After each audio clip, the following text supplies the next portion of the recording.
So today in the studio, we have the Miss Janey Brown joining us on Let That Music Out. How you doing today, Janey? I'm excellent. I'm feeling so good. I always love talking with you. So I love talking with you too. That immediately makes a good day. Absolutely. I love talking with you too. So as you know, we just kind of started this podcast quite recently. And I thought that it would be really appropriate to have someone like you come and join us and sit down and talk and share your experience and share what you do within the music business, as well as fitness, as well as mental health and some other things. So I want to kind of let you intro it and kind of say who you are and tell us what you do.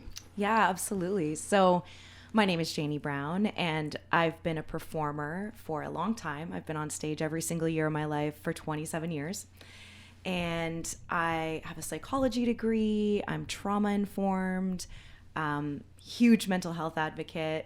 And I'm just, my mission is to help artists and performers kind of, prevent them from going through the same hell that I did in the music industry, and help them just align with their truest self and their truest, authenticity, and help that shine through their art and help them connect to a higher purpose. And so, that's my mission. I mean, I like to do that for all people, but obviously being an artist myself is, that puts a special emphasis on wanting to help the artist community. Absolutely. And in your work, and we've had these conversations quite a bit, in your work, I'm just going to jump right into it. What do you feel is one of the toughest challenges that creative people, that artists face? Like, what is, overall, what would you say is, like a major one? Yeah, it's a common thread. Like, great question. Common thread: self-worth and lack of it. Just wow. This feeling of I'm not deserving of the money that I should be getting paid or others should be getting paid. I'm not deserving of good mental health. I'm not deserving of good people. I'm not deserving of joy and happiness. Just this undeserving. And obviously I don't want to speak for all artists, but that's a theme that was true for me and true for a lot of people in my community.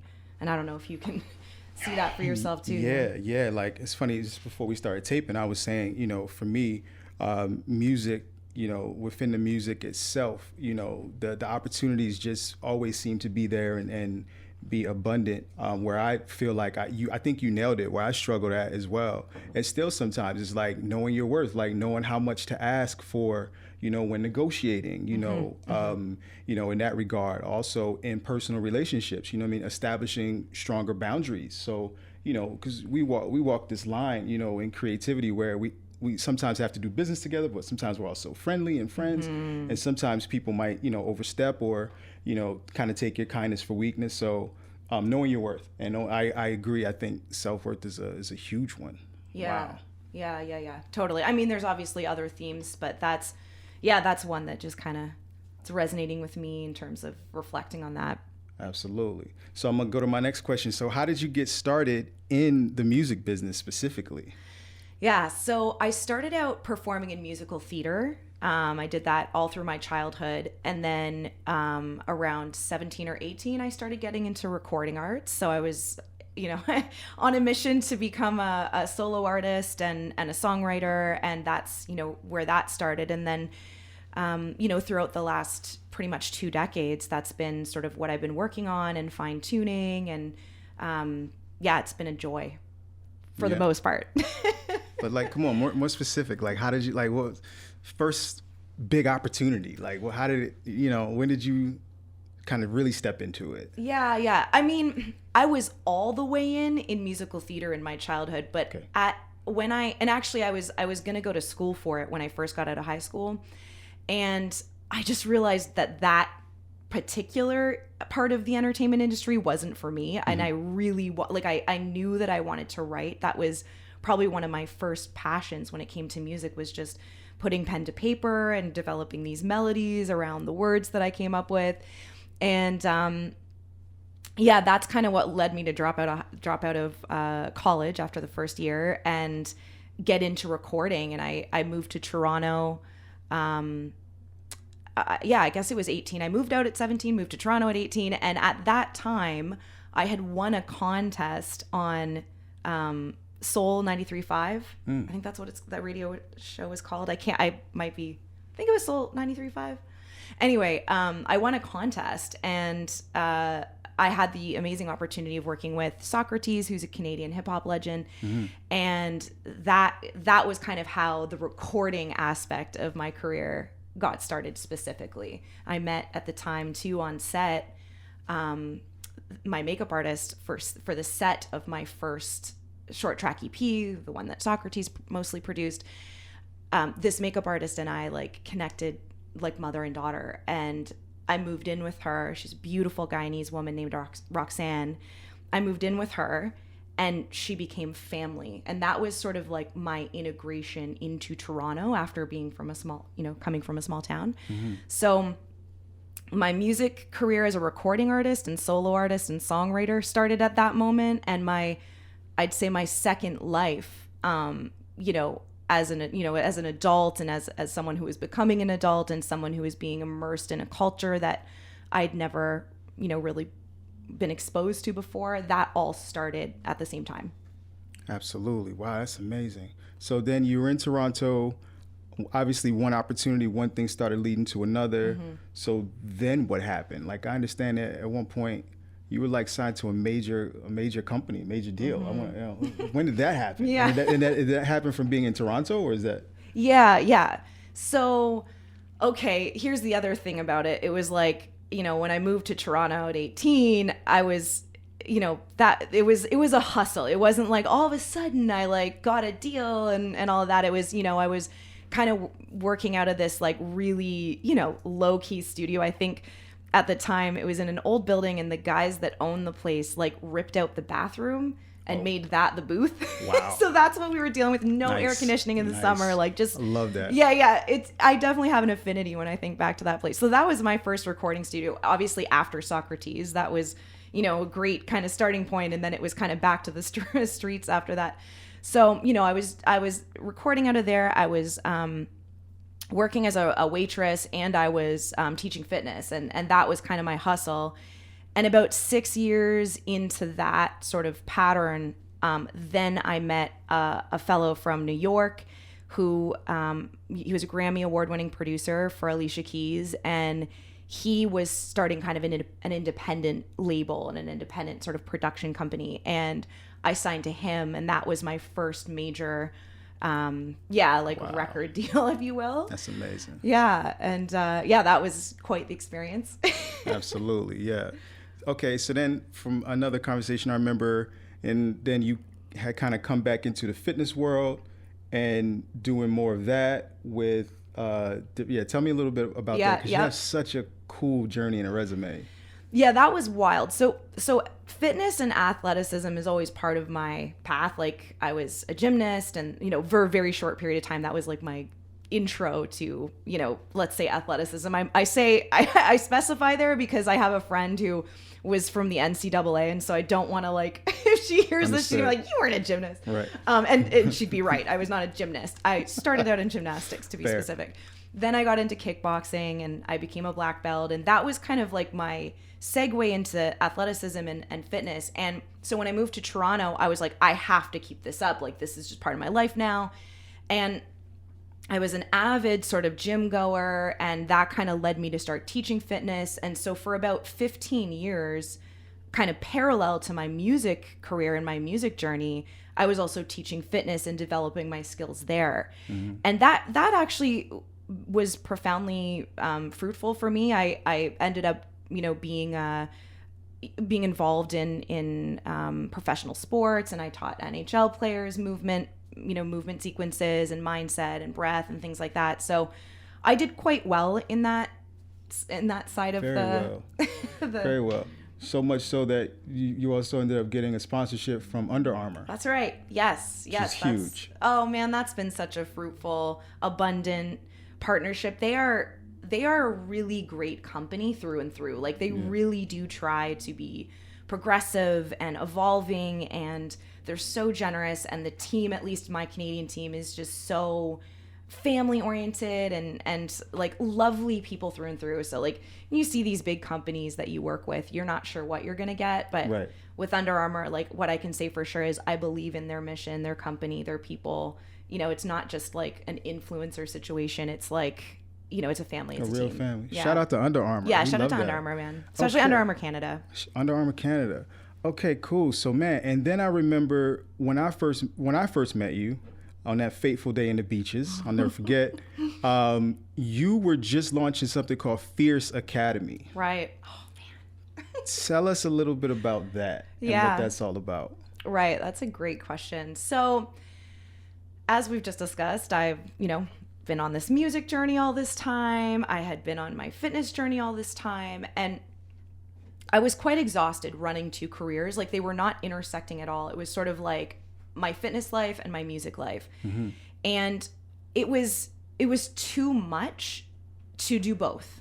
I thought, I can't give up fitness because that's kind of where, and like, yoga and sort of mindset and mental health. I don't want to give up that because that's where most of my money's coming in.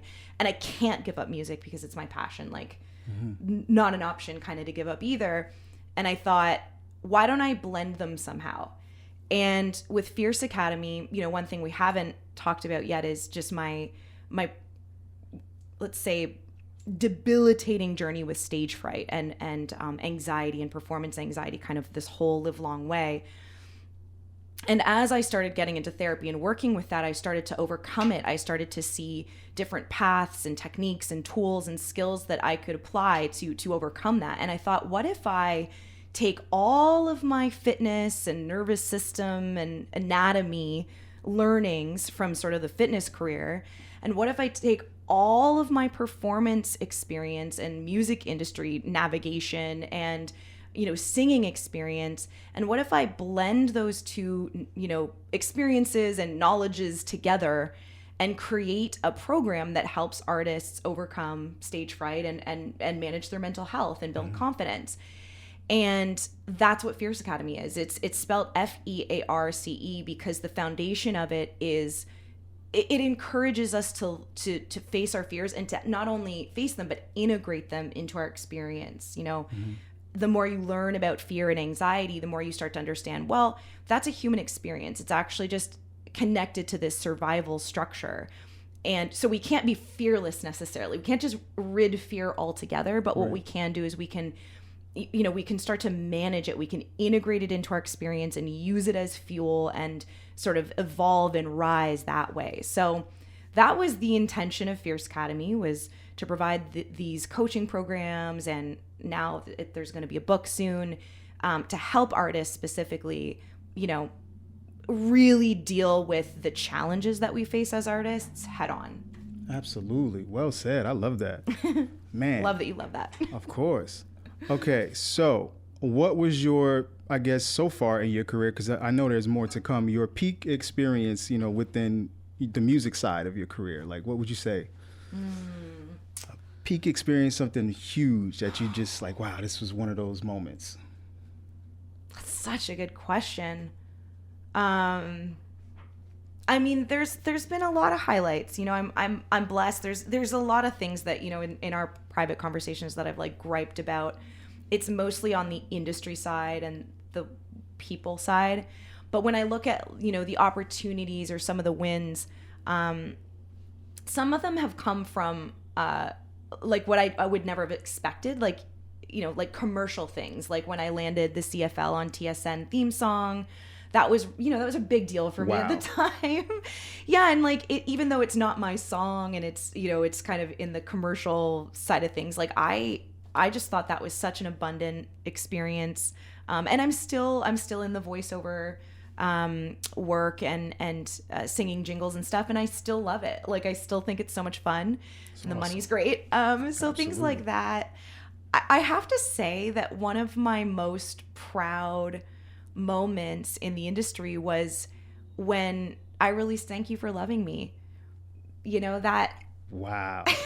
truly so for people listening, Roy was the co-producer on that. It was my first co-production credit. I've never produced anything technically myself. It was a very simple ballad, just a piano, with Ken De Los Santos on piano. He's an amazing classical musician. And this song, I wrote it like 10 years ago. And it's just gone through its own journey. Like the song itself could have its own documentary, kind of like You'll Never Walk Alone. Wow. And it's, that could be its own documentary. It's like, it's gone through its own pain and its own suffering and its own evolution. And when I wrote it, I was in such a different place than I was in when I released it. And releasing it helped me release all of a lot of the pain and suffering and like trauma that I was experiencing at the time of writing it. It was like not just releasing this song that I cared about, it was releasing the history that went along with it and the whole journey and evolution of it. So that, I gotta say, like, that there was something that happened there with that one song. And if you're an artist, you'll probably be able to relate to this, especially an artist that's an OG who has all these songs in the vault, who has all these songs on the shelf, that it can keep you up at night. You know what I'm saying? It's not just this, it's not just a song. It's not just a little creation. It's a part of you. It's like a birthing. And, to have that locked away and nothing done with it, and just all that goes into that it can be very, very painful. Like, it's not this benign sort of annoyance. It's like deeply painful to lock your creations away. And so, as an artist, I'm sure anyone listening, like, you can relate to this feeling of like, and now it's out in the world, like, next, Wow. It's just sometimes you can't move on until you release these things Absolutely. And it's not ours to keep anyway, that's, I'll stop there. But Well, I mean, that's why I think it was important. And again, I like to come to you from time to time and just vent as well. And for me, let that music out is that, right? Because I come to realize from working with so many amazing artists and being so close to singers that the music that's inside needs to come out. That's right. Right? Those stories, those melodies, those things, you need to write about them. And for us, that's the only way to process it is in song, is in expression, through this art that we call music. And, you saying that about that song, I didn't expect you to say that was the song but I like that you said something happened for you. And that's what I love to see. Right. Like, I love that. And even making a record, like the journey of me and you working at the different studios, cancel this session, not this. They lost the files at one point. These are the things that happen, right? And then but we just keep moving and we got it done. Yep. And for me, I was like, when you called me, it was like, Roy, it's done. I was like, I did the exhale. I was like, yes. And that feeling when that you nailed it for your artist, that you did the thing, they're happy with it, it's amazing. That for me is amazing. So thank you for saying that. Thank you for being a part of the journey. Honestly, like, you were so helpful on this journey, because first of all, you said, no, you're going to be a co-producer. I was like, you're the producer. And you're like, no, you're a co-producer. Absolutely. Like, you're going to claim that and you're going to own that from this point on. That was helpful. It was helpful that you just stuck it out with me, because to your point, even you saw in the 2 years or whatever that we were working on it, which is crazy just to even think, even 2 years for a song is like an abundant amount of time. Even that, you were seeing all this, like, it was almost like the song itself had its own, blockages or whatever, that it was hanging on. It was hanging on to the past, and like, it was wild, right? Like, it was just so the instances that happened. So, and that was just a part of it. That was 2 years out of the 10 years, like, that of this thing. So, I think too, there's even things that I'm not even really still aware of that song is doing as it's out there, that I'll maybe process later or whatever. But and I think I'll just say this too, this is really helpful for me to grasp. When I wrote the song, it was from this place of like feeling so broken and feeling like underneath it all, I was just kind of like a monster, or like I was the dirt off of someone's shoe. Like, that was kind of the vibe that I was feeling when I wrote it. Like, just, and what it's about. Like, thank you for loving me, even though I'm, whatever, I can be heartless and I can be a devil and all these things. And when I sang it, like, by the time it was recorded for the last time and it was performed for the last time, I was in this place of like singing to the girl that wrote it, like singing to the girl that was the monster or felt like she was broken. Right. It was like this whole self, this whole part of me like me as a whole person singing to that part. It was like I was a part when I wrote it, and I was whole when I sang it. Wow, that's amazing. Okay, so my last question, and then I want to play "Thank You for Loving Me." We're gonna continue this. I love that. We're gonna have a part 2 and 3 and 4. We got so much. 100%. Last question: what can we expect from you in 2024 moving forward? What's next for Janey Brown? So I'm very excited to. Can I announce the?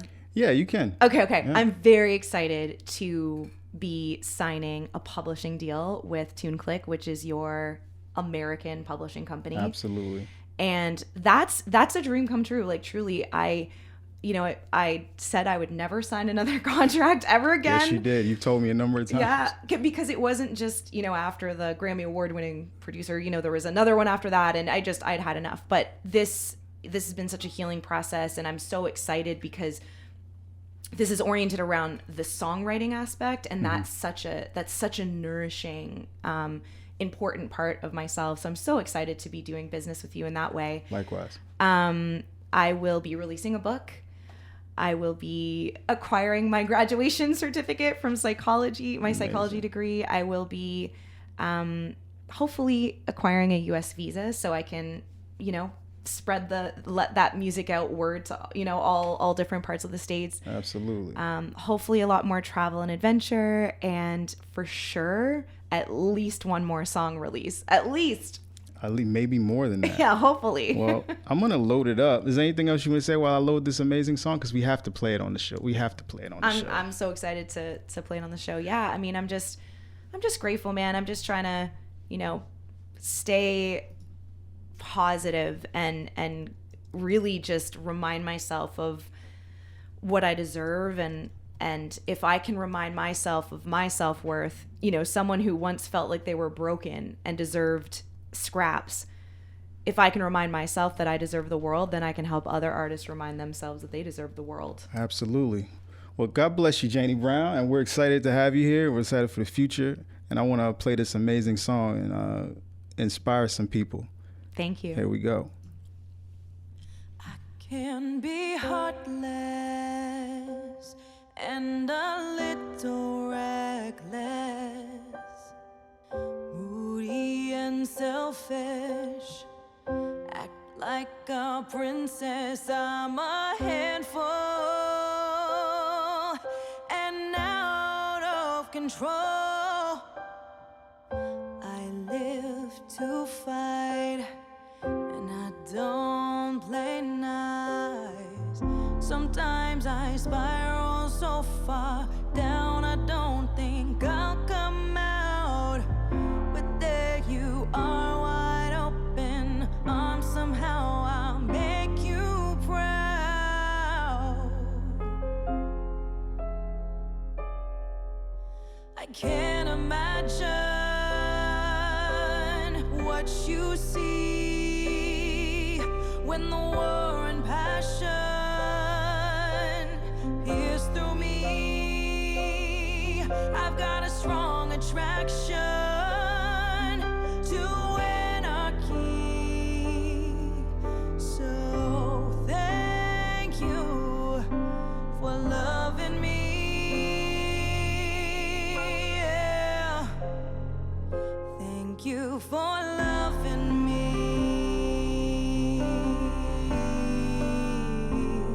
Thank you for loving me.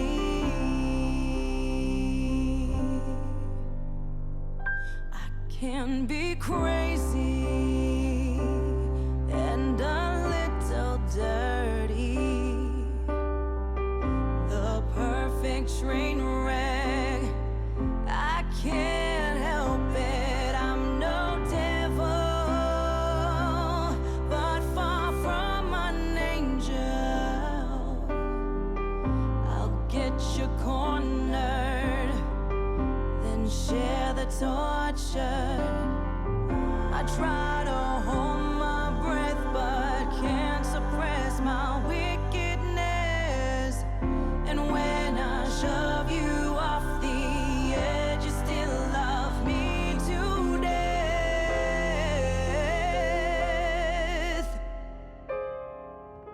I can't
can't imagine what you see when the war and passion pierce through me. I've got a strong attraction to anarchy. So thank you for loving me.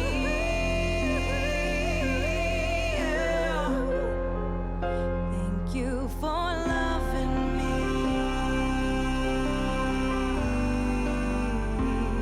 Thank you for loving me.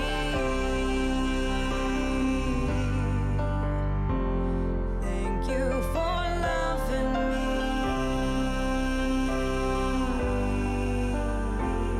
Thank you for loving me.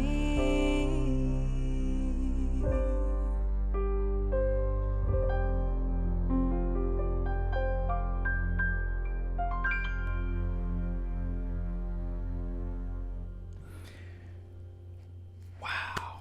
Oh my gosh, we gotta give it. Now as I'm listening to, I'm remembering the journey, the strings, and Roy, we did the bass. Totally. We ended up using like an 808 top style. Right. I'm remembering the whole thing, and but then I almost laughed. The lyric, deli. the get you cornered. devil one? No, Yeah. not that Yeah. one. No. Oh, really? When we were debating on the I'll get you lyric cornered and share the torch. torture.